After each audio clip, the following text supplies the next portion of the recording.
Comment qu'on fonctionne en Côte d'Ivoire? C'est quoi le climat d'affaires et est-ce qu'on est bien, est-ce qu'on est capable de fonctionner sans trop de difficultés? Eh bien, la raison, c'est oui, effectivement, ça va très bien. On se rend compte en Côte d'Ivoire qu'il y a une main-d'œuvre hautement qualifiée. Et la preuve, c'est que nous n'avons aucun expatrié qui fonctionne avec nous. J'ai aucun expatrié en Côte d'Ivoire. Tout mon personnel technique est ivoirien ou guinéen. Et cette expertise locale, elle est exceptionnelle. Elle est très bonne. Juste pour vous expliquer, lorsque je suis parti en 1998 pour aller partir le projet du Cognambo en Nouvelle-Calédonie pour Falcon Bridge, j'ai eu besoin d'amener mon équipe de Côte d'Ivoire pour partir le projet en Nouvelle-Calédonie. Et Bakayoko, qui était un jeune géologue que j'ai engagé en 1994, qui est resté avec nous, qui est maintenant notre directeur de l'exploration en Afrique de l'Ouest pour Sama Ressources. Ça fait 20 ans qu'on se connaît. Et lui, il a passé une année en Nouvelle-Calédonie pour entraîner les équipes en Nouvelle-Calédonie. Par la suite, je suis parti au Brésil. On a trouvé une découverte au Brésil qui s'appelle le gisement d'Araguaia. Les équipes brésiliennes n'avaient pas d'expérience au niveau des nickel latéritique. Qu'est-ce que j'ai fait? J'ai fait venir mon équipe de Côte d'Ivoire. Et Bakayoko, en question, a passé 3 années comme expatrié au Brésil pour entraîner les équipes là-bas. Alors, c'est pour vous dire que l'expertise, elle est là en Côte d'Ivoire.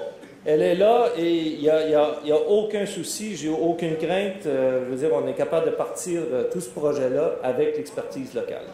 Donc, ça, c'est un très bonne cote pour la Côte d'Ivoire, c'est bien sûr. L'autre aspect, la situation politique favorable. Évidemment, aujourd'hui, on bénéficie d'un climat politique qui est, je veux dire, c'est le paradis, là, ou à peu près, comparativement à quelques années. Il y a quelques années, c'était un peu plus difficile.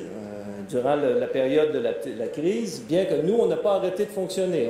On était, durant toute la période où il y a eu des tensions, l'activité sur le site à Samapleu n'a pas arrêté une seule journée. Il n'y a pas une journée qu'on a perdu de forage. On a réussi à ça justement parce qu'on n'a pas d'expatriés. Donc, on avait cet aspect de risque qui était moindre. C'était bien calculé avec notre équipe et on a continué à fonctionner.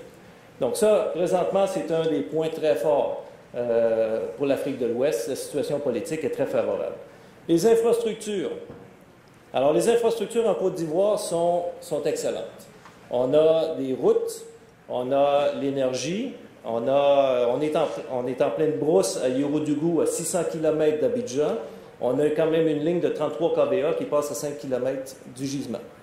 Donc ça c'est quand même de quoi de très prometteur et qui supporte nos activités. Évidemment, la Guinée, c'est autre chose. On ne peut pas comparer la Guinée et la Côte d'Ivoire au niveau des infrastructures. En Guinée, c'est beaucoup plus rudimentaire. Et il y a encore beaucoup de travail à faire au niveau des infrastructures en Guinée pour supporter les activités. Mais en Côte d'Ivoire, ces infrastructures-là, ils sont là. Il y a les ports, le port de San Pedro, le port d'Abidjan, les routes pavées, ils sont en train de tous les rénover. L'autoroute va se rendre jusqu'à Yamoussoukro d'ici peu. Et les lignes intérieures devraient reprendre avec les Air Ivoire, ce qui va nous faciliter énormément les transports à l'intérieur du pays. Donc, à ce niveau-là, c'est excellent. Il y a certains aspects qui restent peut-être à discuter et qui peut-être place à l'amélioration. On parlait tout à l'heure de la réforme du code minier. Je pense que ça, c'est un point important. C'est un point essentiel pour vraiment attirer les investisseurs dans le pays. On a eu de la difficulté à obtenir les permis. Ça nous a pris, certains permis, on a attendu jusqu'à 2 ans avant de les avoir. Donc ça a été un petit peu... C'est un petit peu pénible, mais là, on les a eus, là, ça va bien. Mais c'est quand même quelque chose qu'il faut travailler pour améliorer ce temps qui est pris pour délivrer les permis. C'est très important. Un autre point, c'est le code minier actuel. Le code minier actuel est surtout basé sur des activités aurifères et basé, comme M. le ministre le disait, de 1995. Maintenant, aujourd'hui, les activités sont beaucoup plus diversifiées. Et si on prend l'activité du nickel, le nickel latéritique en particulier, ça peut prendre jusqu'à 15 à 20 ans pour développer un projet de nickel latéritique. À l'heure actuelle, le Code minier donne 7 ans. Après 7 ans, vous risquez de perdre vos droits sur les travaux que vous avez faits, alors que vous êtes encore loin d'être capable de prendre une décision. Parce qu'il n'y a pas un projet de nickel latéritique, si je prends comme exemple le nickel latéritique, qui s'est fait en 3-4 ans. Ça n'existe pas, il n'y en a pas un au monde dans lequel ça s'est fait. Je prends l'exemple du Cognambo en Nouvelle-Calédonie. Je suis arrivé en 98 au Cognambo, un des premiers, quasiment parachuté en arrière des lignes. Et on a parti le projet, on n'a pas arrêté.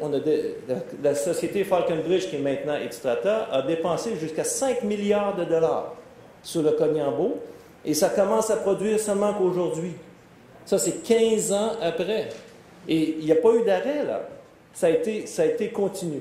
Il y a certaines commodités qui demandent beaucoup plus de temps à être développées que cette année, et c'est ce qui freine beaucoup d'investisseurs.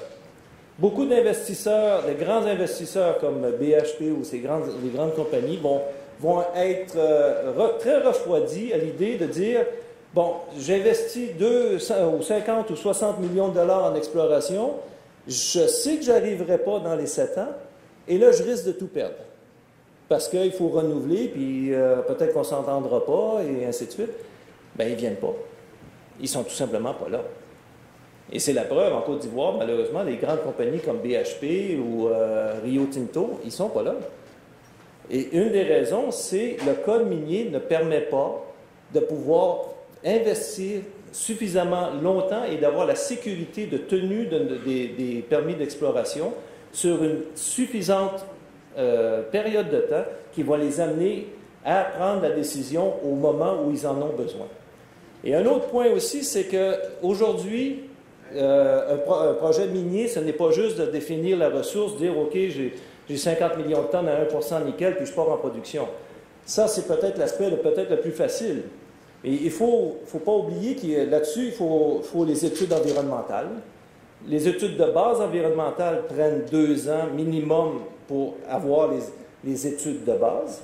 Par la suite, il faut faire les études de faisabilité bancable.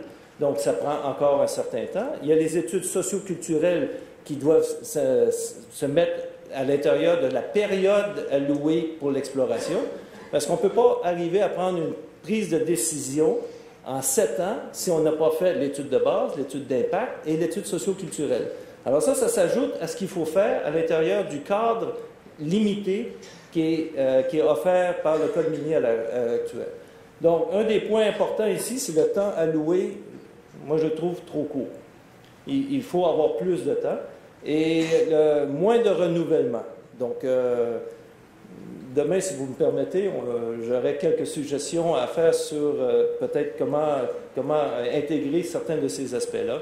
Et ça me fera plaisir d'échanger sur ce point de vue-là. Oh! Alors, la zone de Yépleu. La zone de Yépleu, c'est une zone qu'on a découverte il y a 3 mois. Vous pouvez voir qu'on est pas mal content de ce qu'on a trouvé. Et le personnage à côté de moi, c'est le géophysicien de Mine Metal. Je peux vous dire qu'il était content quand il est reparti aussi. Alors, ça nous va très bien. On a découvert à surface, là, vous voyez les images au-dessus, c'est de la chalcopyrite dans la roche. Alors, c'est du jamais vu dans le secteur là-bas.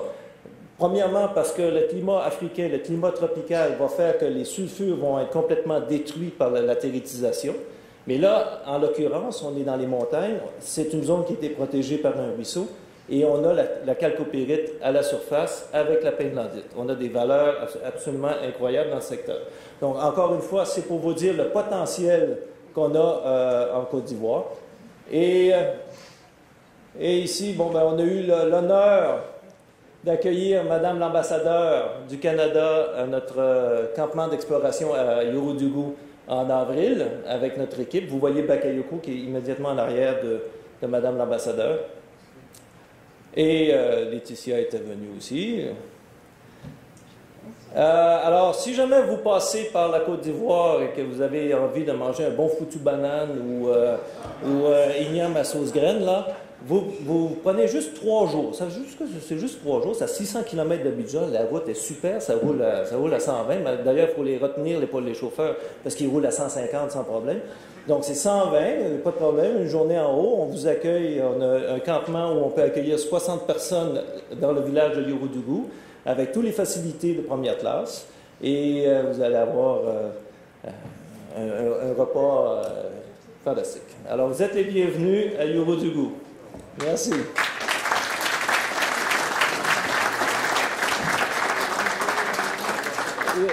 Je ne sais pas si on a le temps. Serge, tu vas le dire? J'ai préparé un petit vidéo, si ça vous amène au cinéma. Okay? Ça dure 3 minutes. Et c'est sur la découverte de Yepleu, là où vous allez voir les teneurs en question qu'on a trouvées à la surface. Et lorsqu'on parle du potentiel, encore une fois, minier de l'Afrique, ce potentiel, il est inexploré. Il est totalement inexploré. On peut penser que tout a été découvert, que tout a été fait, mais c'est totalement faux. Il reste tellement à faire, il y a tellement de territoires à explorer. Le potentiel, il est effectivement énorme. Et vous allez voir, ça date il y a 3 semaines. J'étais sur le terrain. Et encore une fois, c'est... Alors, si tu peux passer la vidéo, s'il te plaît.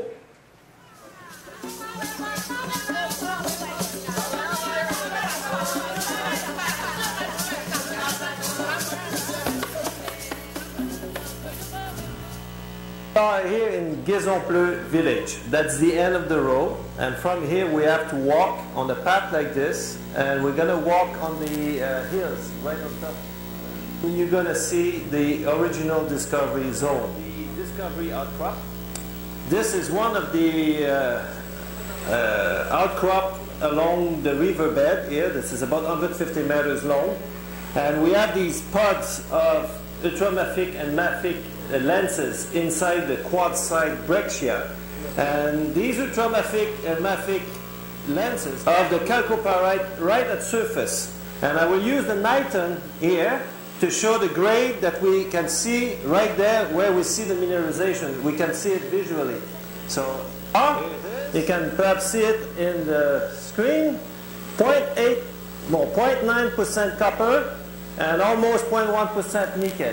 This is very indicative of the quality of this area. And this is the first time that we have nickel and copper mineralization right at surface.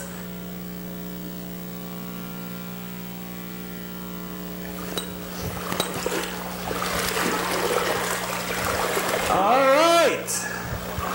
So you got that? Okay. Okay. Now, look at that. But it's full of sulfides. And the sulfide that you see there is pentlandite. So I'm going to just give a shoot like right there here on that very nice place, pentlandite. Let's see what that's going to give us. 2.5, 2.6% nickel here. No, it's actually 3.4. 3.5% nickel, 0.6% copper. Okay? Since 2009, Sama Resources has outlined several nickel, copper, and palladium-rich occurrences, including the Samapleu deposit and more recently the Yepleu prospect. The Yepleu prospect is located 18 kilometers southwest of Samapleu deposit and is outlined by the high chargeability obtained from an airborne EM survey flown in January 2013. Here we are in Yepleu. In French we call the Campement Yepleu. It's not a village, it's not a little town, it's only a camp for the people from Bunta. So in this specific fragment we can clearly see the chalcopyrite at surface. I'm going to use the Niton again, and that's going to be the proof. So let's do it. I have no nets.